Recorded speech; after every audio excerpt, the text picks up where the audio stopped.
भाइयों और बहनों, हम क्या लेके आए थे और क्या लेकर जाएंगे?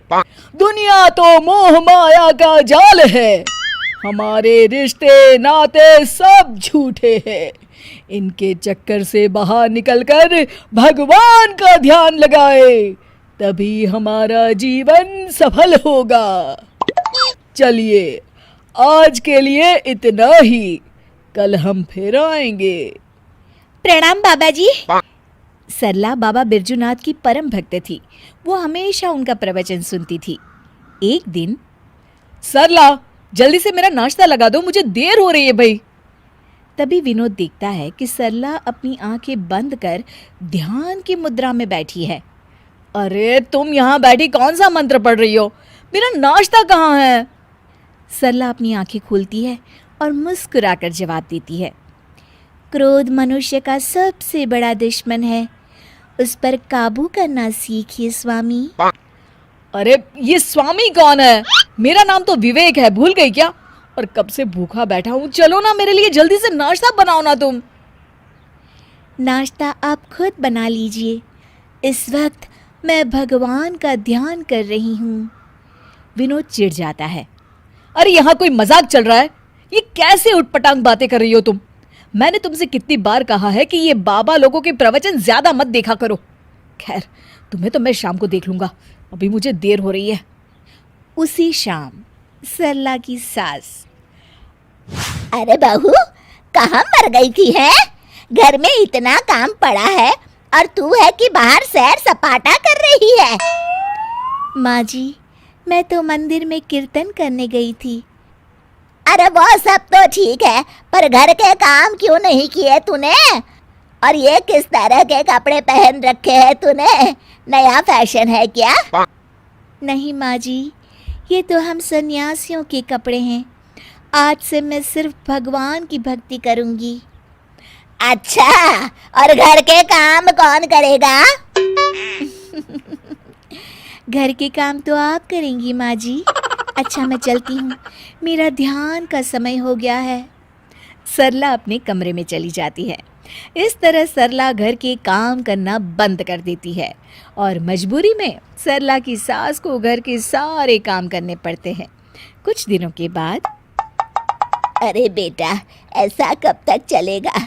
इस बुढ़ापे में सुबह से शाम तक काम कर कर के लगता है मैं तो बहुत जल्द भगवान को ही प्यारी हो जाऊंगी। तुझे अपनी माँ की जरा भी चिंता नहीं है क्या? माँ, मेरी तो समझ में नहीं आता कि सरला का क्या करूं। एक बात बोलूं बेटा, जब से बहू सन्यासी बनी है तब से कुछ ज्यादा ही पेटू हो गई है।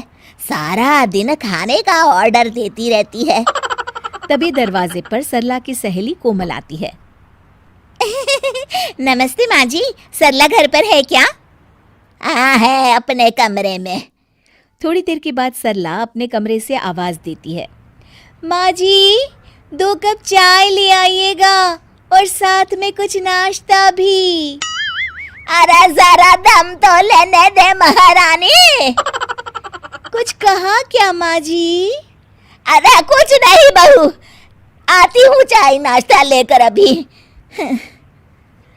सरला की सास जैसे ही नाश्ता लेकर कमरे की तरफ जाती है कि दोनों के जोर जोर से हंसने की आवाज सुनाई देती है। सरला की सास वहीं रुककर दोनों की बातें सुनने लगती है। मान गए तुझे सरला, आखिर तू शर्त जीत गई। इतने दिनों से तूने अपनी सास को क्या बेवकूफ बना के रखा है और इस घर में मजे कर रही है। अरे वो बुढ़िया आधी बेवकूफ तो पहले से थी, मैंने अब उसे पूरी बेवकूफ बना दिया। अच्छा, तो ये बात है। ठहर जा बहू, अब तू देख ये बेवकूफ बुढ़िया क्या करती है। सरला की सास अपने बेटे विवेक को सारी बात बता देती है। अगले दिन, क्या हुआ माँ जी, ये सूटकेस लेकर आप लोग कहाँ जा रहे हैं? और आज आप दोनों ने मेरी तरह सन्यासियों वाले कपड़े क्यों पहन रखे हैं? बहू, आज से हम दोनों भी तेरी तरह सन्यासी बन गए हैं, इसीलिए मैंने फैसला किया है कि हम ये घर बेचकर हिमालय चले जाएंगे भगवान की तपस्या करने। हैं? लेकिन माँ जी, आप ये घर कैसे बेच सकती हैं? मेरा मतलब आपके हिमालय जाने के बाद मैं कहाँ रहूंगी? अरे तू भी तो सन्यासी है, और एक सन्यासी को घर की क्या जरूरत। चल तू भी अपना सामान बांध ले, चल जल्दी कर बेटा। बाबा बिरजूनाथ बिल्कुल सही कहते हैं।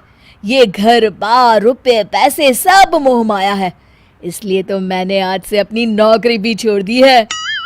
अरे वो बिरजू बाबा पागल है, उसकी सुन के आप दोनों ने इतना बड़ा कदम उठा लिया। क्या कहा बहू तूने? अपने सामने कोई और रास्ता न देख वो सच कबूल कर लेती है। मुझे माफ कर दीजिए माँ जी, मैं आज तक नाटक कर रही थी। अरे तो हम कौन सा सच में सन्यासी बन गए, हम भी तो नाटक कर रहे थे। माँ ने बिल्कुल सही कहा। अब तुम्हारे ड्रामे का पर्दा गिर चुका है सरला। चल बहू चल, जल्दी से झाड़ू उठा और घर की साफ सफाई में लग जा। उसके बाद खाना बनाने की तैयारी भी तो करनी है ना तुझे। हाँ हाँ जी माँ जी।